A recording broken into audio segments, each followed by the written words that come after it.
nous allons comprendre comment est-ce que c'est tout un déclenchement des choses nouvelles. Et j'aimerais vraiment, toi qui me suis, tu puisses me suivre d'une manière attentive. Le Seigneur veut nous amener dans une nouvelle dimension. Oh, si j'étais toi, j'allais dire Amen. Amen. Nous prenons 1 Pierre chapitre 1er, du verset 18 au verset 19. 1 Pierre, est-ce qu'on peut se tenir debout pour honorer cette parole?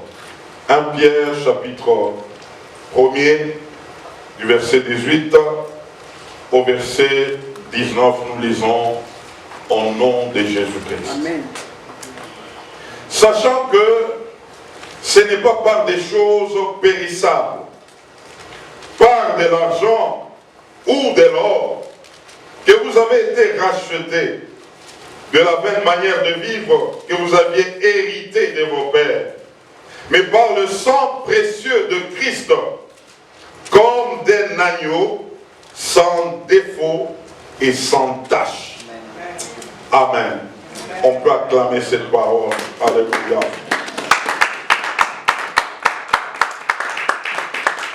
Nous pouvons reprendre nos places. Nous prenons Hébreux chapitre 9, du verset 13 au verset 14. Hébreux chapitre 9, verset combien? 13 à 14, nous lisons. Car si le sang des taureaux et des boucs et la cendre d'une vache répandue sur ceux qui sont souillés sanctifie et procure la pureté de la chair, combien plus le sang de Christ, qui par un esprit éternel s'est offert lui-même sans tache à Dieu, purifiera-t-il votre conscience des œuvres mortes, afin que vous serviez les dieux vivants. Amen. Amen. Et nous terminons avec Hébreux 12, verset 24. Hébreux 12, le verset 24. De Jésus qui est le médiateur de la nouvelle alliance et du sang de l'aspersion qui parle mieux que celui d'Abel. Ah, j'aimerais dire ce matin que le sang parle. Amen. Le sang parle. Amen. Et nous allons le comprendre ce matin. Que Dieu vous bénisse abondamment. Amen. Vous qui êtes présents, j'aimerais déjà vous dire que vous êtes bénis. Amen. Amen. Vous allez le découvrir avec moi ce matin. Vous êtes bénis. Amen. Mes frères, mes sœurs, lorsqu'on comprend le prix du salut, on ne peut jamais prendre les choses de Dieu à la légère. J'aimerais reprendre ça. Lorsqu'on comprend le prix du salut, on ne peut pas, on ne peut jamais prendre les choses de Dieu à la légère. Parce que le salut n'est pas une affaire de l'argent ni de l'or. Si c'était le cas, des gens pouvaient se sauver eux-mêmes. Mais le salut est une affaire d'une vie. C'est toute une vie. Et cette vie, ce n'était pas la vie de n'importe qui. C'était la vie du Fils de Dieu, Jésus-Christ. Pour sauver l'humanité, il a fallu que ce Jésus puisse donner son sang. Et pas n'importe quel sang, mais un sang précieux. Un sang qui n'a pas de défaut, qui n'a pas de tache. Un sang sans péché. Et donc le salut, c'est tout un dédouanement de quelqu'un qui était dans une prison à vie.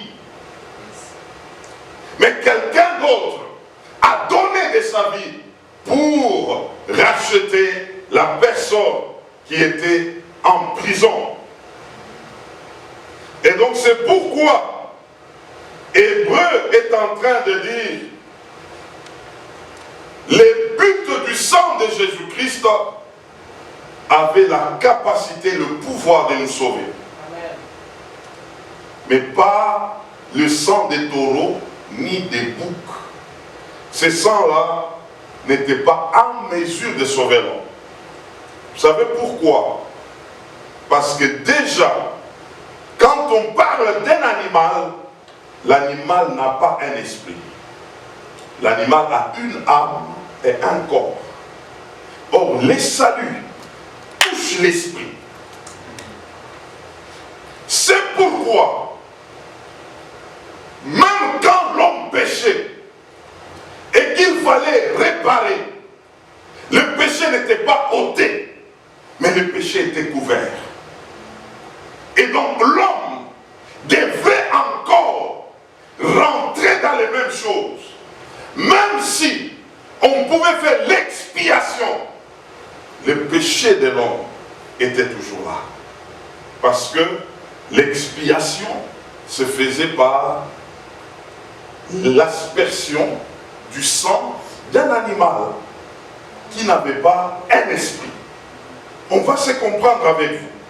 C'est pourquoi dans l'ancienne alliance, il n'y avait pas de salut. Les gens n'étaient pas sauvés. Parce que le péché était toujours là. Le péché n'était pas ôté. Le sang de Jésus a la capacité de sauver parce que ce sang-là renfermait un esprit éternel. C'est pourquoi il pouvait sauver, s'attaquer à l'esprit de l'homme. C'est pourquoi le sang de Jésus est capable de sauver, de guérir, de libérer, parce que c'est un sang qui s'est attaqué à l'homme. Et quand nous parlons de l'homme, à l'esprit de l'homme. Mais le sang de l'animal s'attaquait à l'âme. Parce que, étant sans Christ, nos esprits sont morts. Alors j'aimerais qu'on comprenne la dimension de l'homme tripartite selon 1 Thessaloniciens chapitre 5 verset 23. L'homme est composé de 3 parties. Premièrement, il a un esprit, et puis une âme et un corps. Alors, nous retrouvons que la faculté de l'esprit de l'homme possède aussi 3 parties. Il y a la dimension de la communion. Il y a la deuxième dimension, c'est la conscience. Et la troisième dimension, c'est l'intuition. Dans la communion, c'est cet organe qui fait que l'homme cherche sa communion avec son Créateur. C'est ce que Ecclésiaste est en train de dire, la pensée de l'éternité. Ça se trouve dans cet organe qui s'appelle la communion. Il y a l'organe de la conscience. Nous avons même appris à l'école, c'est la voix intérieure qui peut approuver ou même repousser ce que tu as en toi. La conscience, cette voix intérieure qui est dans l'homme. Et troisièmement, nous avons l'intuition. Dans l'intuition, c'est là que nous pouvons capter la voix de Dieu. Amen. Alors, parmi les 3 facultés, l'homme, lorsqu'il veut s'approcher de Dieu, c'est premièrement dans la faculté de la communion. Alors, nous retrouvons la deuxième partie de l'homme, c'est l'âme. Et dans l'âme, nous retrouvons aussi 3 parties. Premièrement, il y a la volonté ou l'organe de décision ou de choix. Deuxièmement, nous avons l'intelligence. ou encore l'organe de la réflexion. Et troisièmement, nous avons les sentiments ou l'organe de nos préférences. Là, nous sommes dans l'âme et dans le corps, nous savons que le corps, c'est cette enveloppe qui renferme les cinq organes. Il y a l'odorat, il y a le goût, l'ouïe, la vue et le toucher. Là, c'est dans la dimension du corps. Alors, pour le sang du taureau, l'affaire du péché n'était pas réglée parce que ce sang n'atteignait pas l'esprit de l'homme. Et donc, par conséquent, le péché était couvert, mais il n'était pas ôté. Mais par rapport au sang de Christ, ce sang-là avait le pouvoir en lui parce que il sortait, il venait de l'esprit. Le sang de Jésus-Christ, ce n'est pas venu de Marie. Parce que le sang de Marie était déjà un sang affecté par le péché. Et Jésus-Christ, c'est sous l'impulsion du Saint-Esprit où il est venu à la vie. Et donc, ce sang était sang par le Saint-Esprit. C'est pourquoi il était capable de s'attaquer à l'esprit de l'homme. Or, l'affaire du péché, c'est une affaire qui avait fait que l'esprit de l'homme meurt. Quand Dieu a parlé à Adam et Ève de la mort, et tous vivaient après ça. D'ailleurs, Adam est mort avec plus de 932 ans au-delà. Mais Dieu, quand il a parlé de la mort, c'était la mort spirituelle.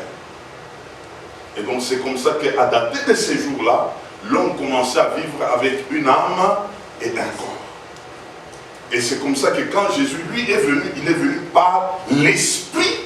Et donc il pouvait régler l'affaire de l'esprit. Est-ce que nous sommes ensemble? Est-ce que nous sommes ensemble? Demande pas à ton voisin, tu comprends quelque chose? On peut avancer. Alors, nous voulons dire ce matin, seul le sang de Jésus est capable de donner, d'apporter le pardon. Mais les autres sangs crient vengeance, crient réclamation, crient problème.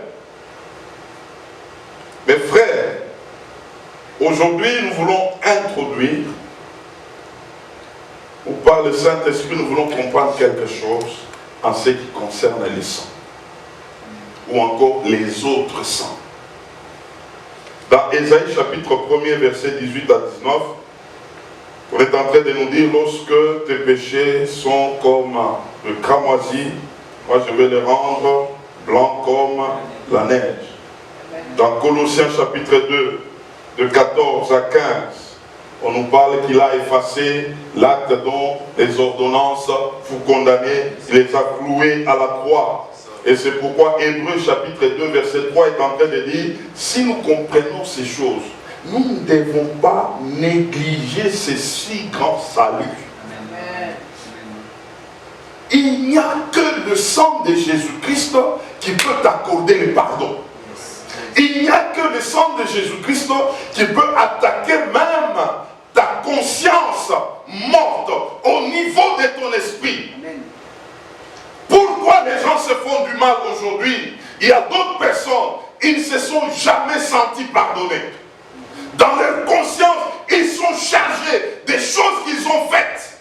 Ça commence à les ronger. Mais laisse-moi te dire ce matin, le sang de Jésus-Christ avait réglé le problème, même au niveau de ta conscience. Amen. Parce qu'il s'est attaqué à l'esprit de l'homme, à la source même de l'homme.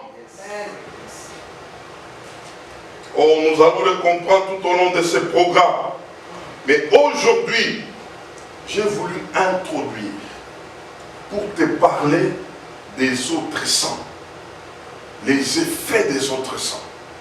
Et c'est pour te dire que si tu négliges les saluts, il y a des choses qui peuvent commencer à t'atteindre. Peut-être que tu ne peux pas les comprendre. C'est ce que j'aimerais t'amener à comprendre aujourd'hui. Ne néglige pas les saluts. Il n'y a que le sang de Jésus-Christ qui peut bien nous dédouaner. Qui peut nous mettre à l'abri des méchancetés, des choses mauvaises de ce monde. Il n'y a que le sang de Jésus-Christ. Je vous ai dit que le sang parle. Dans Hébreux 12, nous avons lu avec vous le sang de 12-24, le sang de Jésus parle mieux que le sang de qui? D'Abel. Donc le sang d'Abel avait parlé. Qu'est-ce que ce sang avait dit? C'était un sang qui avait réclamé. Il avait réclamé qui? Caïn. Et quel était devenu le sort de Caïn? Un vagabond. Je vais vous parler ce matin de 4 sangs. Et nous allons bien comprendre. Et nous comprendrons que nous avons besoin du sang de Jésus-Christ. Le premier sang, c'est le sang biologique. Ce sang ici a beaucoup de problèmes. Le sang biologique est d'origine naturelle qui a fait que tu sois né dans une famille biologique. Tu n'avais pas de choix, mais c'est un fait de la souveraineté de Dieu. Par rapport à sa préscience, lui savait que tu devrais naître dans telle ou telle famille. Ça pouvait être une famille chrétienne, païenne, qui pouvait faire des incantations, qui pouvait connaître Dieu ou pas, mais c'est fait que chaque personne est venue d'une famille biologique. Et cette famille-là est liée par le sang. Est-ce que nous sommes ensemble? Amen. Alors nous allons comprendre que ceux qui viennent, ou nous tous nous venons de familles comme ça, il y a des liens de sang qui nous lient, n'est-ce pas? Il y a même d'autres, quand tu les regardes avec tel autre, ils ont des ressemblances, n'est-ce pas? Et quand vous regardez les gens d'une même famille biologique, d'autres, même dans les caractères, dans leur façon d'appréhender les choses. Mais j'aimerais vous dire que le sang biologique nous lie à 2 niveaux. Au niveau de l'âme et au niveau du corps. Parce qu'il y a d'autres, ils peuvent sortir ayant des ressemblances, mais pas au niveau de l'esprit. Suivez-moi très bien. Parce que ce niveau ici, c'est un niveau très compliqué, même pour les enfants de Dieu. Alors, qu'est-ce qui se passe au juste? Quelqu'un qui est né dans une famille biologique, ils sont liés par leur âme. J'ai donné la définition, où ce qui renferme l'âme, il y a le sentiment. Il y a le choix, mais ici j'aimerais souligner l'aspect sentiment. La famille biologique est beaucoup liée par les sentiments. Et les sentiments, c'est dans le sang là, qui circule. Et c'est comme ça que quelqu'un peut définir l'autre, il est mon sang. C'est un niveau de sentiment. Quand tu touches à l'autre, tu as touché à mon sang. C'est au niveau de l'âme, ce n'est pas au niveau de l'esprit. L'autre peut même dire, regarde-moi, regarde l'autre, n'est-ce pas, on a des ressemblances, c'est mon sang. Ça peut aller même au niveau du corps, mais pas au niveau de l'esprit. Maintenant, quelqu'un peut venir du même sang biologique, mais lorsque l'autre est sauvé par le sang de Jésus-Christ, quand vous les regardez, ils ne sont plus les mêmes. Amen. Yes. Moi, je me rappelle un moment où, quand j'étais né de nouveau, un jour mon père m'a regardé, me pose des questions, et il me dit, en tout cas, je vois que j'étais perdu. En tout cas, tu n'as plus des choses qui ressemblent vraiment à mes enfants. Là, c'était la dimension spirituelle. Alors, j'aimerais qu'on comprenne quelque chose. Jésus avait connu les mêmes problèmes avec ses frères, entre guillemets, biologiques. D'abord, il ne croyait pas en lui. Un jour, Jésus avec ses disciples en train d'enseigner, on lui dit, Maître, ta mère et tes frères sont dehors, ils ont besoin de toi. Jésus regarde et dit, ma mère et mes frères. Il dit, regardez, il pointe ses disciples ici. Il dit, ma mère et mes frères sont là. Amen. Pour les autres, c'est ta mère biologique et tes frères de sang. Mais Jésus regarde et dit, non, c'est pas comme ça. Un autre jour, ils arrivent dans une fête. Marie dit, ils n'ont pas de vin. Jésus regarde Marie. Il dit, femme, qu'y a-t-il entre toi et moi? Mon âme n'est pas encore là. Mais Marie dira, mais elle s'adresse maintenant aux autres. Faites ce qu'il vous dira. On traverse, il arrive à la croix. Celui qui est à la croix, il regarde, il voit Marie. Et il voit Jean, il dit à Jean, fils, voici ta mère. Il dit à Marie, femme, voici ton fils. Eux ne comprenaient pas, Jésus voulait les amener dans la dimension spirituelle, dans un rapport d'esprit et non pas un rapport de l'âme, des sentiments. Beaucoup de chrétiens ont des difficultés sur ce point. Maintenant, regardez, quand Jésus est monté au ciel, tous ses frères étaient sauvés. Marie était dans la chambre haute. Ses frères étaient dans la chambre haute, attendant le Saint-Esprit. Il y a d'autres qui étaient même parmi les apôtres. Jude, c'est le frère de Jésus. Jude. Qui régnait Jésus avant. Jésus a travaillé la dimension spirituelle pour les gagner. Maintenant, qu'est-ce qui se passe aujourd'hui? Les enfants de Dieu ne comprennent pas cette dimension. Ce sont les frères biologiques qui les tirent. Ils commencent à se tourner vers eux jusqu'à perdre même la dimension spirituelle. C'est de là que viennent les liens des familles. Quand il y a un sort de famille qui attaque une personne, parce que tu t'identifies au sang biologique, ça t'attrape. Tu es un chrétien, mais il est là en train de subir les sorts de famille. Et aujourd'hui, on commence à expliquer même, il y a des liens de famille, il faut faire la délivrance. Le problème, c'est tout au niveau du sang, frère. Si tu ne comprends pas l'aspect du sang, tu es dédouané par rapport au sang.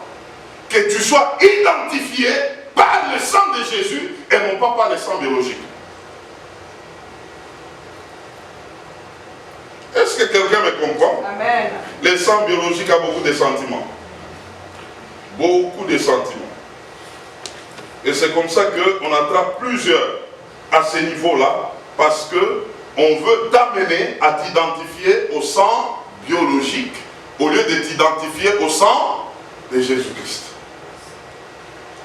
Et lorsque le sang biologique a un problème, ça t'atteint aussi. Tu sors des familles. Un enfant de Dieu ne doit pas être dans les sorts des familles biologiques. Ah. Si tu comprends bien ces choses, tu seras exempté de tout ce qui peut arriver à des familles biologiques, parce que toi, tu es identifié par le sang de qui? De Jésus-Christ. Oh, quelqu'un m'entend ce matin. J'aimerais que tu poses la question à ton voisin. As-tu quel sang? C'est quel sang qui te caractérise? Quand tu regardes, tu dis, ça c'est mon sang. Mais ton sang dont tu parles là, c'est un ivrogne de A à Z. Eh frère, ça va t'atteindre aussi. Les sorts là, de cet homme là, ça va t'atteindre. Je vous dis la vérité. ça c'est mon sang. Ton sang là, la personne n'a rien à voir avec les choses de Dieu. Tu te lis. Ça, ce sont des choses spirituelles. Tu te lis à ça. Les sorts de là, ça t'atteint. C'est comme ça qu'il y a des enfants de Dieu qui ne comprennent pas les choses qui arrivent dans des familles biologiques, mais toi priant, ça t'atteint aussi. Non, ça ne doit pas t'atteindre. C'est à eux de venir vers toi. Ce n'est pas à toi d'aller vers eux. Toi, tu en as le pouvoir. Parce que le sang de Jésus-Christ a le pouvoir de sauver, de laver et de délivrer. Amen. Amen. Deuxième sang, c'est le sang des innocents. Comme le sang d'Abel. Abel était innocent devant son frère Caïn. Un innocent, lorsqu'on fait tomber son sang, ce sang-là crie vengeance. C'est un sang qui a le pouvoir de se venger. Il y a beaucoup d'innocents dans ce monde. Ils meurent sans qu'ils soient des auteurs. On les tue. De tels sangs parlent. Et ça dit quoi? Vengeance. Tous ceux qui ont fait couler le sang innocent, ce sang-là parlera toujours en mal contre eux. Il n'y a que le sang de Jésus-Christ qui peut dédouaner une telle personne, qui a tué des innocents. Et aujourd'hui, on tue beaucoup d'innocents. L'avortement, c'est tuer un innocent. Lui ne voulait pas. Il ne savait rien.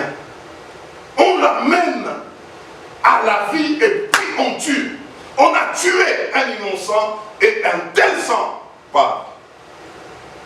Combien d'innocents meurent, même dans des guerres ici? Frère, ça sera toujours ça sera puni. Ce sont des choses qui ne resteront pas impunies. Tous ces morts, des gens qui organisent des morts pour tuer, frère, c'est pourquoi le jugement sera là. C'est sang-là parle. C'est ce sang qui va réclamer. C'est ce sang qui va demander vengeance. Ça se fera toujours. Et vous allez voir certaines personnes, quand tu les regardes, c'est comme s'il est chargé. C'est comme s'il a des choses, il a des fardeaux. Et quand on le regarde bien, il se peut que quelque part, il avait fait couler le sang des innocents. C'est pourquoi les saluts, frères, c'est un grand dédouanement. Il n'y a que le sang de Jésus-Christ qui peut sauver, qui peut libérer de telles personnes. Pas autre chose. Pas l'argent, pas l'or. On ne peut pas corrompre. Il faut régler par le sang de Jésus-Christ. Seulement le sang. Seulement le sang. Seulement le sang. Troisième sang, les sangs de saints ou des martyrs, ou les sangs des envoyés de Dieu. Tous ceux qui font tomber le sang des envoyés de Dieu, ce sang-là parlera en mal contre eux. Et ce matin, j'aimerais te dire, ne sois jamais quelqu'un dont l'ennemi peut passer pour tuer un serviteur de Dieu. Ce sang-là crie très mal. Ça crie mal. Être à la base de la chute d'un envoyé de Dieu. Ce sang réclame. Vous savez, l'ennemi sait, lorsqu'il fait chuter un serviteur de Dieu, c'est qu'il a détruit beaucoup de gens qui sont derrière lui. C'est comme ça que la Bible pouvait dire, frappe les bergers, afin que les brebis fassent quoi? Se dispersent. Ne soyez jamais à la base de la chute d'un serviteur de Dieu ou d'un envoyé de Dieu.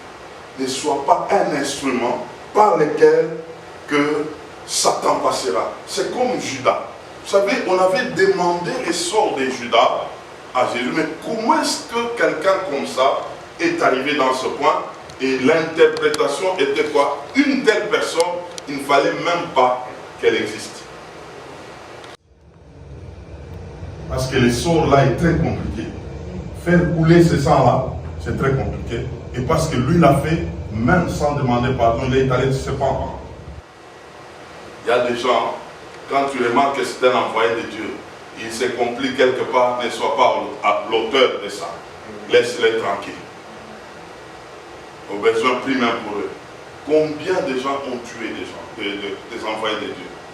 Étienne, pour lui, parce qu'il avait le sang de Jésus-Christ, il a dit, Seigneur, pardonne-leur. Avant de partir, il avait demandé pardon pour eux. Il y a ceux-là qui partent sans que d'autres ne les parlent. Ce sont des sangs qui crient très mal, qui réclament des vies.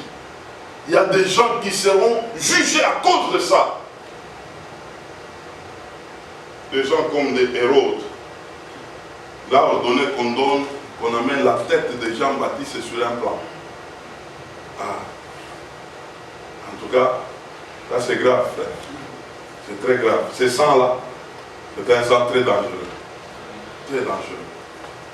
Frère, comprenez ce principe. Quand quelqu'un est serviteur de Dieu, il faut le regarder bien. Tu ne sais pas comment il a enduré, qu'est-ce qu'il a connu, ne sois pas à la base d'un malheur de cet homme. Ça fait mal et ça se réclame. Il n'y a que le sang de qui? De Jésus-Christ qui peut régler cette affaire. Quatrièmement, il y a le sang des trônes ou le sang des guerres. Ah, c'est un sang très dangereux. Le sang des trônes, c'est quel sang? Tu veux accéder à une dimension, à un poste, mais il faut tuer quelqu'un pour que toi tu prennes la place. Il y en a tellement cette dimension de sang. Tuer quelqu'un pour prendre sa place.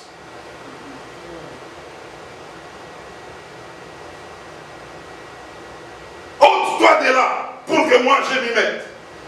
Joab a eu ce sang-là. Il était avec Abner. Abner, ils ont déjà fait la paix.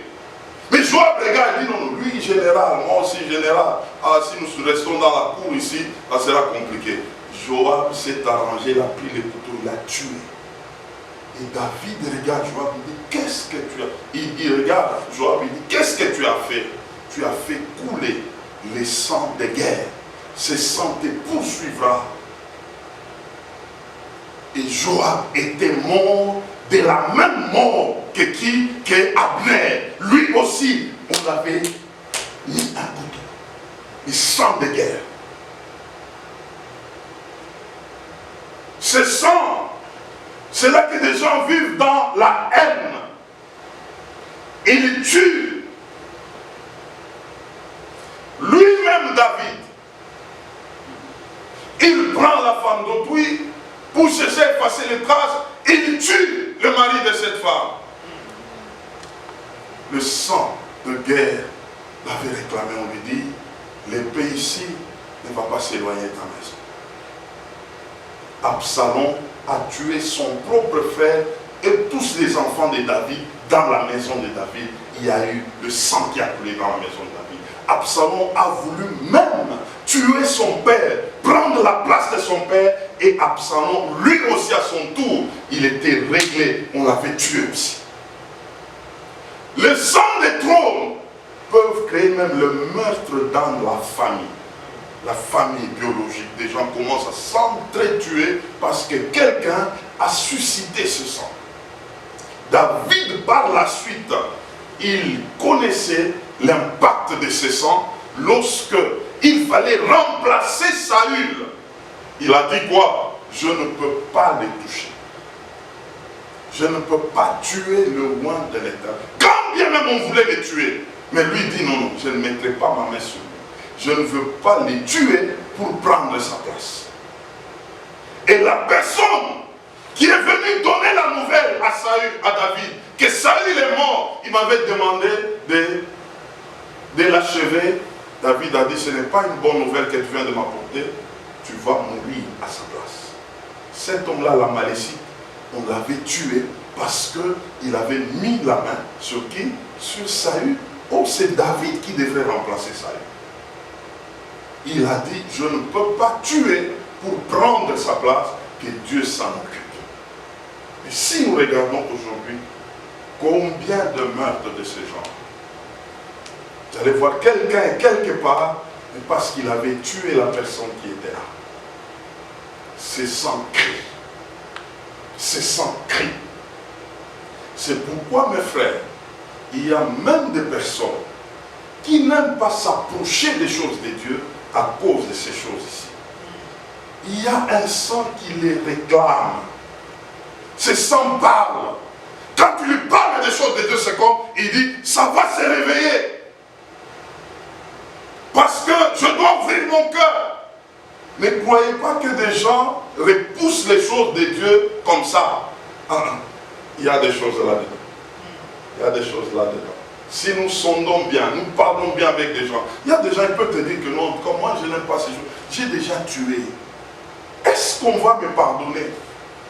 Est-ce que j'ai recevé le pardon? Il y a d'autres, il y a déjà fait couler autant de personnes.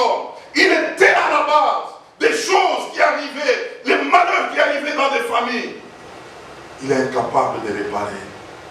Et à tous ces gens, on peut leur dire, il y a un sang. Il y a un sang. Ce sang-là peut laver. Jusqu'à atteindre même ta conscience. La culpabilité peut sortir. Il y a des gens qui sont emprisonnés dans des culpabilités. À cause du sang qu'ils ont fait couler. Quand ils avancent, on les condamne chaque jour. Regarde, si tel est devenu comme ça, c'est à cause de toi qu'il avait tué. Si tel malheur est là, c'est à cause de toi. Et lorsqu'on lui amène des prières, quand tout ça lui arrive, la personne dit non, je ne peux pas. Je ne peux pas. Mais pourquoi tu ne veux pas prier? Non, ces choses ne m'intéressent pas. En réalité, il y a l'accusation. On est en train de l'accuser. C'est pourquoi Jésus-Christ n'est pas venu pour condamner, mais il est venu libérer ceux-là qui étaient déjà condamnés. Amen. Dans des vies des gens, il se passe des choses. Beaucoup de choses. Eux-mêmes sont témoins. Il peut être là calme, il ne parle à personne, il est là, il se retire toujours, mais quand tu les regardes, il y a un sang qui est en train de parler. Que toi là, tu ne peux même pas lever ta tête pour dire Jésus, parce que regarde ce que tu as fait. Nous avons une grande mission de dire à toutes ces personnes, oui, ces choses ont été faites. Oui, tu avais tué. Oui, voilà ce que tu as fait. Mais il se peut qu'il y a un sang. Ce sang-là est capable de te laver, de te purifier et d'ôter toute culpabilité et tu peux servir ce Dieu-là. C'est le sang de Jésus-Christ. C'est le sang de Jésus-Christ. C'est pourquoi, mes frères, les saluts n'est pas quelque chose que nous devons négliger. C'est quelque chose de précieux. Qui peut dédouaner quelqu'un qui a tué? Il est condamné. Il y a un homme de Dieu. On avait demandé d'aller prêcher en prison. Il est allé là-bas. Il a trouvé des différentes cellules. Il entre dans telle cellule, il prie pour eux, il parle, et il entre dans une cellule là, il y avait plein de gens, et ils étaient là en train de louer le Seigneur. Ils chantaient, ils avaient des Bibles. Et puis, le responsable de prisonniers dans cette cellule est venu le voir, il dit, ah pasteur, vous êtes là, ah gloire à Dieu, vous allez nous prêcher. Et puis, l'homme là, il dit, ok. Il dit, regarde, il y avait une atmosphère d'en haut. Le Saint-Esprit était là. Et là, il pose la question. à cet homme, mais comment vous retrouvez ici? Ah, il le regarde et dit, non, c'est une affaire qui est déjà passée. Nous sommes dit, non, dis-moi un peu. Il dit, non, c'est à cause du meurtre. Meurtre. Et il dit, d'ailleurs, nous tous ici, c'est la cellule des gens qui ont tué. Il regarde plein de gens. Et elle me dit, explique-moi un peu, toi tu as tué qui? Il dit, moi j'avais tué mon propre fils. C'est pourquoi je me retrouve là. Ah. Il dit, tel que je l'ai vu, il était rempli du Saint-Esprit. Il avait déjà la vie de Jésus-Christ, mais il ne pouvait pas sortir de cette prison.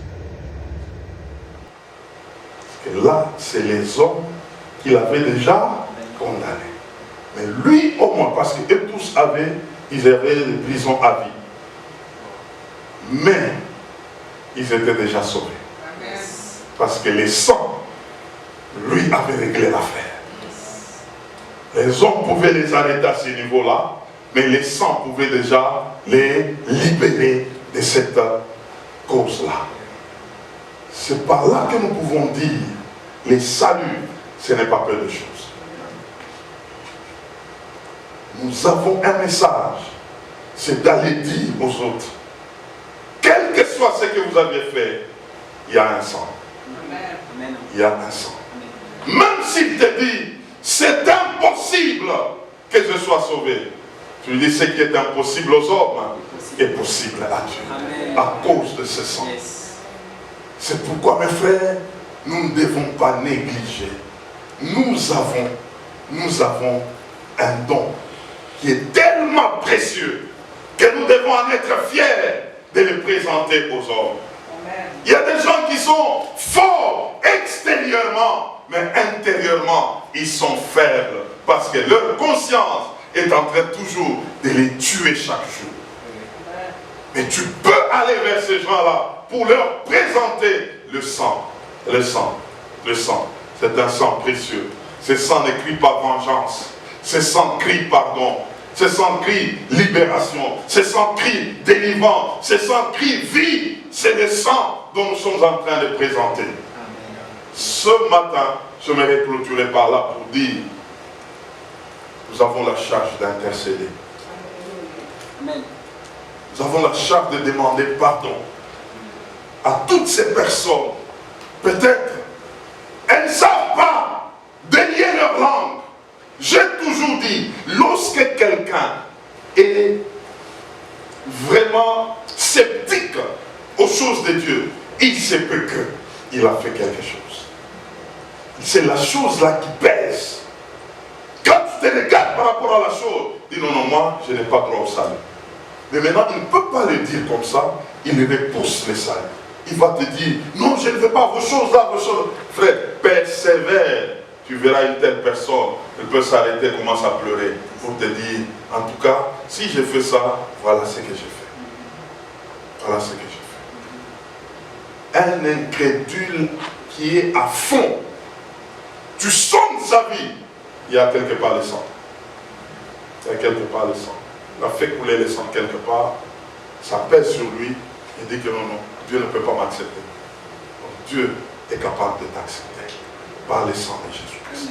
Nous sommes dans l'évangélisation agressive. Ne regardez pas les grimaces des gens ou l'incrédulité des gens. Il se fait qu'ils ont de poids sur eux. Ils ont du sang sur eux. Présentez le sang de Jésus-Christ. Présentez ce sang. Ce sang-là est capable d'enlever même la conscience, d'arranger la conscience qui était morte. Parce qu'il atteint l'esprit de l'homme. Il est capable de sauver. Que Dieu bénisse ça.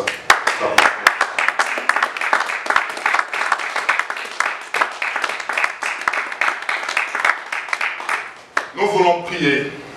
Nous allons nous incliner en prière.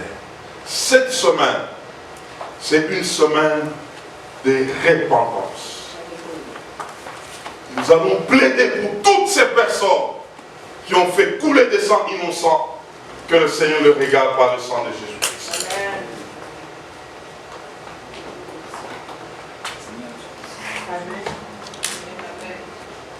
Amen. Amen. Après avoir reçu un tel message, on va être content. Yes. Parce que on vient d'apprendre ici qu'il n'y a que le sang de Jésus-Christ qui sauve. Il n'y a que le sang de Jésus-Christ qui nous rachète.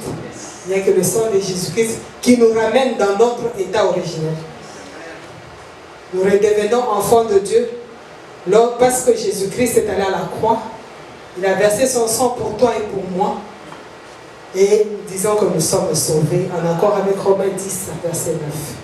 Soyez bénis. Nous allons prendre la position de prière parce que nous entrons dans notre semaine de repentance. Oui, nous ne sommes pas dignes. Nous ne sommes pas dignes parce que d'une manière ou d'une autre, nous avons péché. Nous n'avons pas été corrects à l'endroit de nos frères, à l'endroit de nos sœurs. Nous avons colporté, nous avons calomnié, nous nous sommes moqués, nous nous sommes assis au milieu des moqueurs, même ceux qui parlent mal de Dieu. Qu'en ce moment, chacun de nous puisse rependre son cœur au devant de celui qui pardonne. La parole de Dieu nous dit dans 1 Jean, 1er Jean, verset 2. Dans 1er Jean, 2e chapitre, nous lisons le 1er et le 2e verset. Mes petits enfants, je vous écris ces choses afin que vous ne péchiez point. Et si quelqu'un a péché, nous avons un avocat auprès du Père, Jésus-Christ le juste.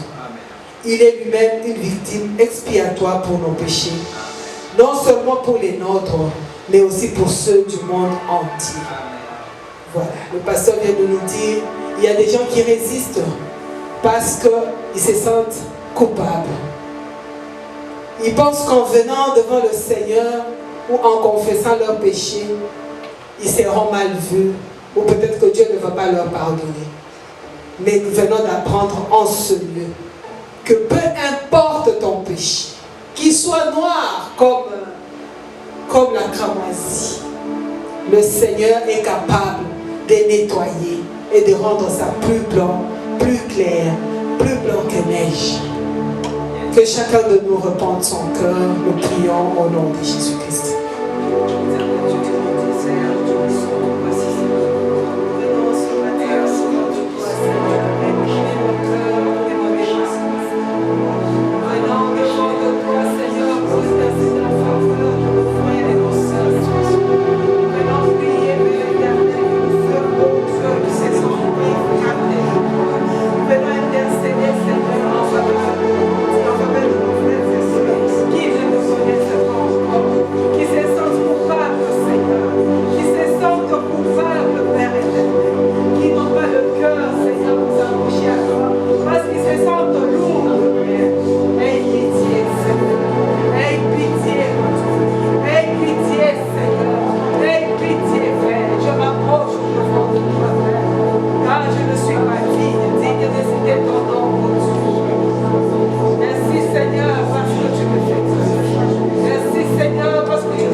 Nous avons marché à l'encontre de ta parole, Seigneur. Nous avons Remplissez le Saint-Esprit. Aie pitié de nous, Seigneur. Pardonne nos égards, mon Dieu. Pardonne nos égards, mon Seigneur. Pardonne-nous, Père. Nous ne sommes pas.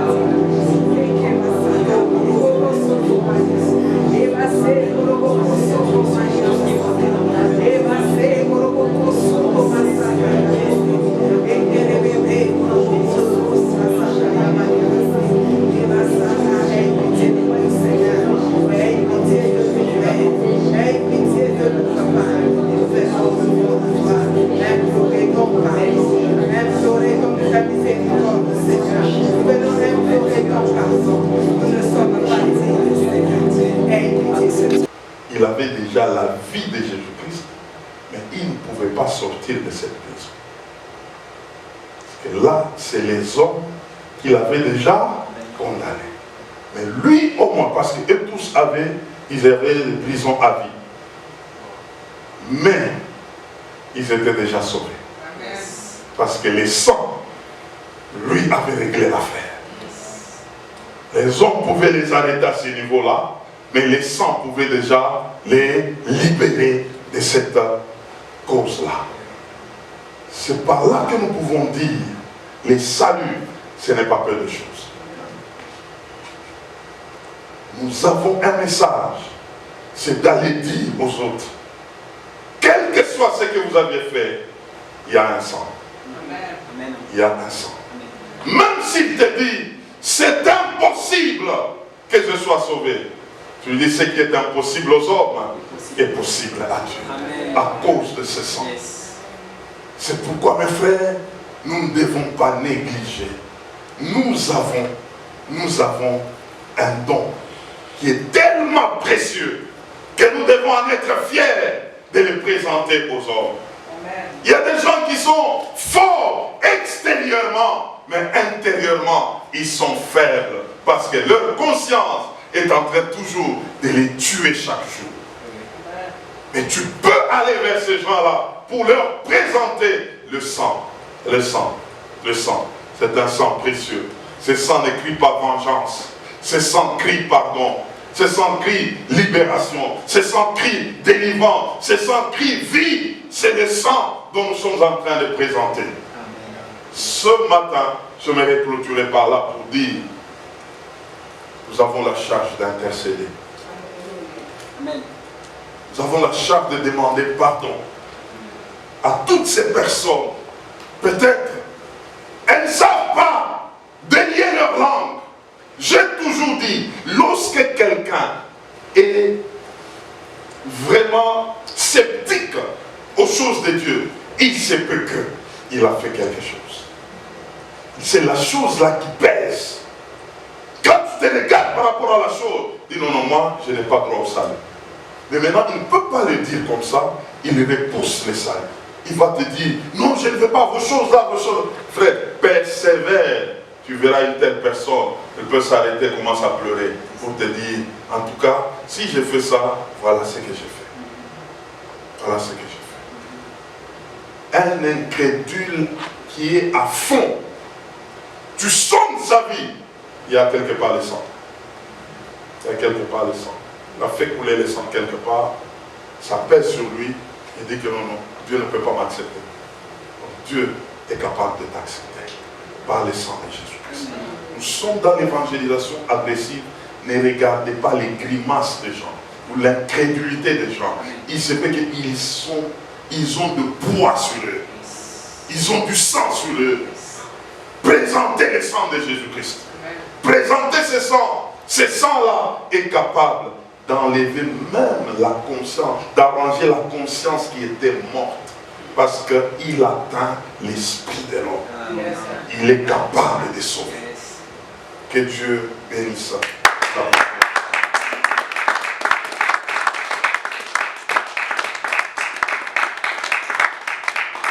Nous voulons prier. Nous allons nous incliner en prière. Cette semaine, c'est une semaine de repentance. Nous allons plaider pour toutes ces personnes qui ont fait couler des sangs innocents, que le Seigneur le regarde par le sang de Jésus-Christ.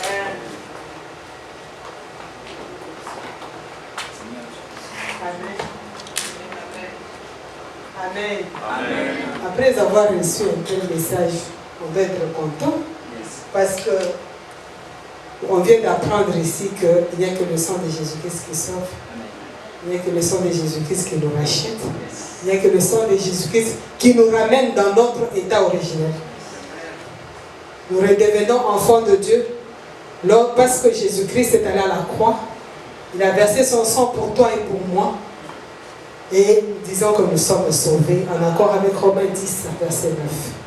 Soyez bénis. Nous allons prendre la position de prière parce que nous entrons dans notre semaine de repentance. Oui, nous ne sommes pas dignes. Nous ne sommes pas dignes parce que d'une manière ou d'une autre, nous avons péché. Nous n'avons pas été corrects à l'endroit de nos frères, à l'endroit de nos sœurs. Nous avons colporté, nous avons calomnié, nous nous sommes moqués, nous nous sommes assis au milieu des moqueurs, même ceux qui parlent mal de Dieu. Qu'en ce moment, chacun de nous puisse rependre son cœur au devant de celui qui pardonne. La parole de Dieu nous dit dans 1 Jean, 1er Jean, verset 2. Dans 1er Jean, 2e chapitre, nous lisons le 1er et le 2e verset. Mes petits enfants, je vous écris ces choses afin que vous ne péchiez point. Et si quelqu'un a péché, nous avons un avocat auprès du Père, Jésus-Christ le juste. Il est lui-même une victime expiatoire pour nos péchés, non seulement pour les nôtres, mais aussi pour ceux du monde entier. Voilà, le pasteur vient de nous dire, il y a des gens qui résistent parce qu'ils se sentent coupables. Ils pensent qu'en venant devant le Seigneur ou en confessant leurs péchés, ils seront mal vus ou peut-être que Dieu ne va pas leur pardonner. Mais nous venons d'apprendre en ce lieu que peu importe ton péché, qu'il soit noir comme la cramoisie, le Seigneur est capable de nettoyer et de rendre ça plus blanc, plus clair, plus blanc que neige. Que chacun de nous repente son cœur, nous prions au nom de Jésus-Christ.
Nous avons marché à l'encontre des dépressions.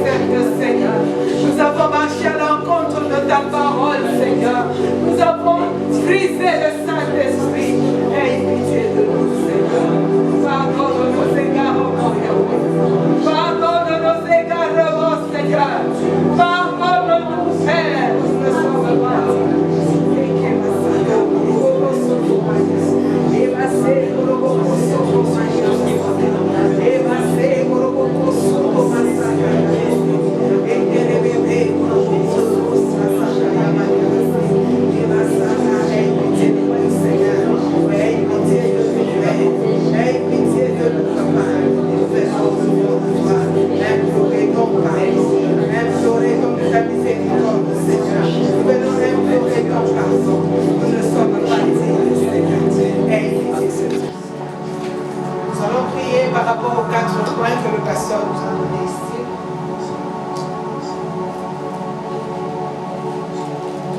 Le pasteur vient de dire, nous n'allons pas dire que le pasteur vient de dire, la parole de Dieu que nous venons d'entendre dans ce lieu nous a révélé ce que nous sommes par rapport au sang biologique. Oui, le sang biologique nous a créé beaucoup de problèmes. Nous nous retrouvons dans des sorts communs parce que nous appartenons à une telle famille ou une autre famille. Nous sommes sous des lois parce que nous nous identifions à telle famille. Or, les anciens avaient prononcé des paroles sur cette famille-là.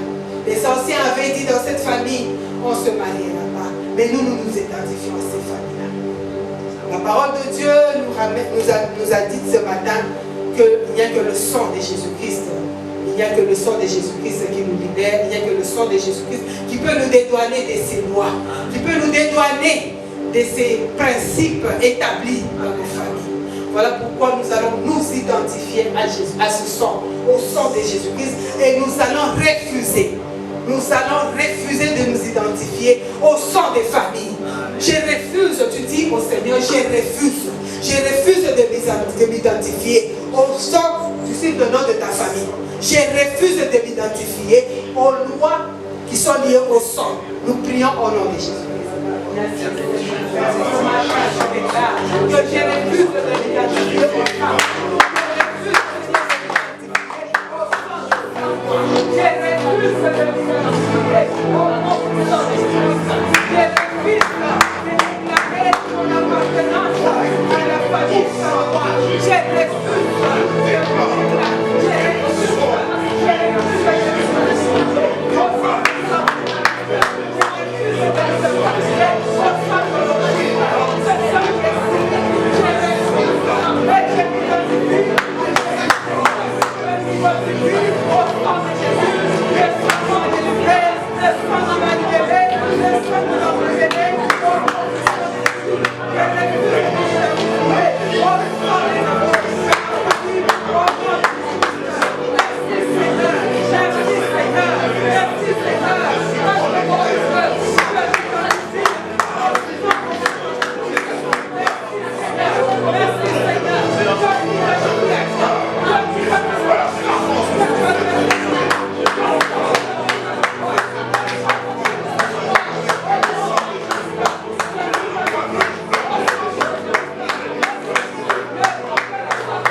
prier. Nous allons prendre le deuxième point.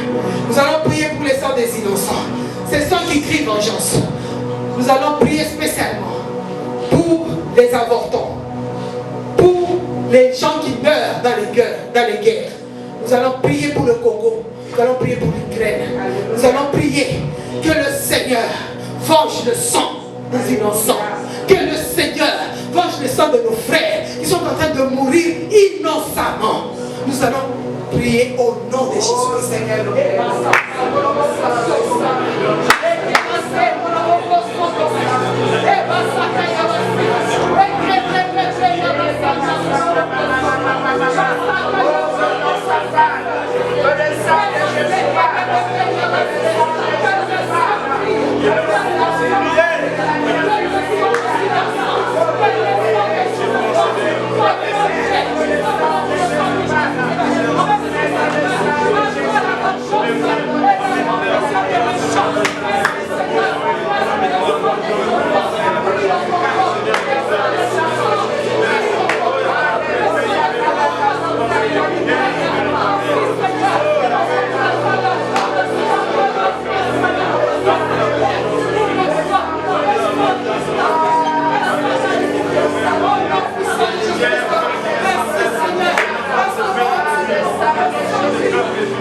Oh, merci Seigneur. Merci Seigneur. Nous sommes en train de lire Apocalypse 17, verset 6. Nous allons prier pour le sang des martyrs. Pour le sang des martyrs. Les envoyés de Dieu. Ceux-là qui ont succombé à cause de la méchanceté des hommes. Ces gens que Dieu a envoyés.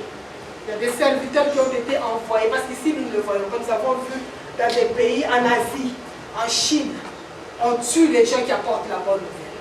Nous allons prier.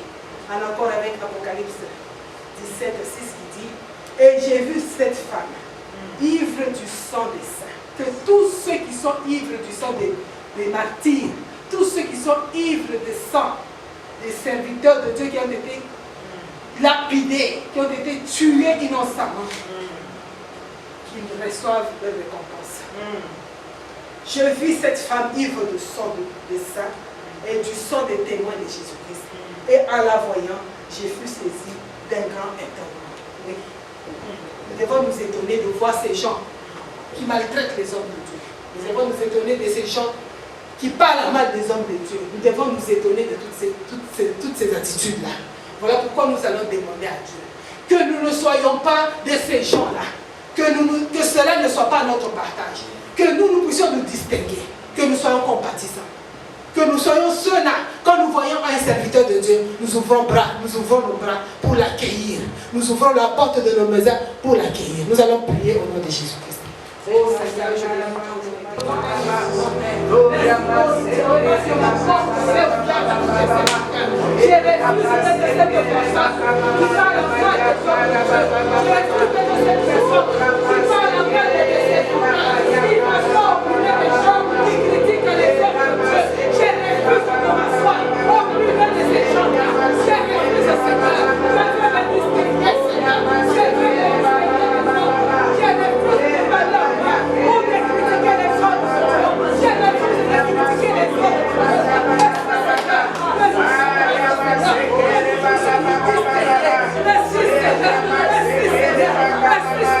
Merci,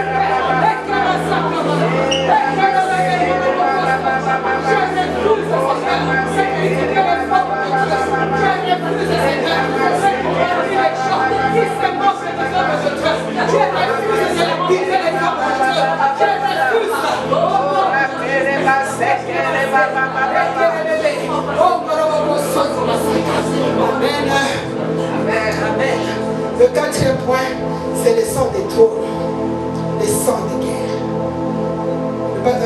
La parole de ce matin nous dit qu'il y a des gens qui ont l'habitude de sacrifier les autres pour accéder à un poste. Il y a des gens qui ont l'habitude de faire des choses malsaines pour accéder à un poste.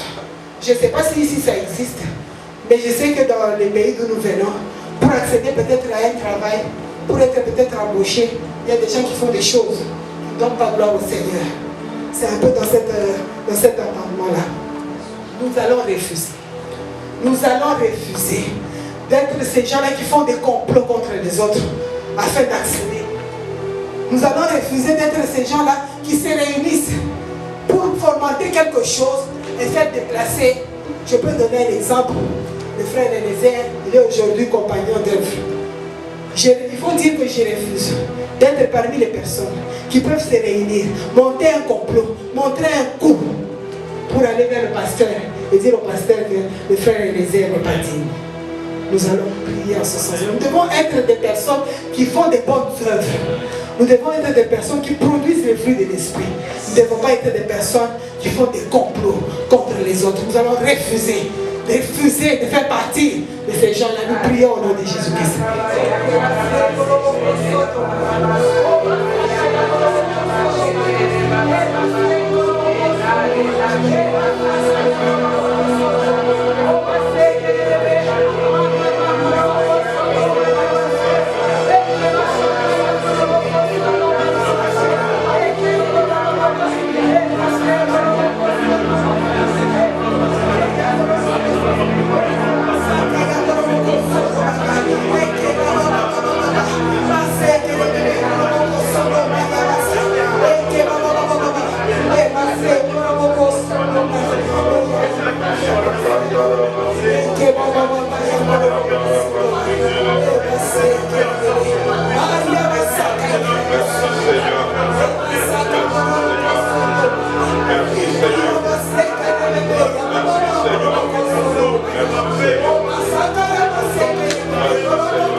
Je vous ai dit que ce dimanche est un dimanche spécial. Et toi qui es là, tu es béni. Amen. J'ai reçu des instructions cette nuit. Et on m'avait amené montrer les futurs de cette jeunesse. On m'a amené à comprendre qu'il y a des jeunes gens ici qui ont des vies très glorieuses. Très glorieuses.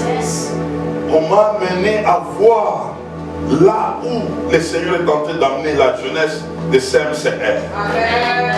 Et il m'a demandé de prier pour tous ces jeunes ici devant.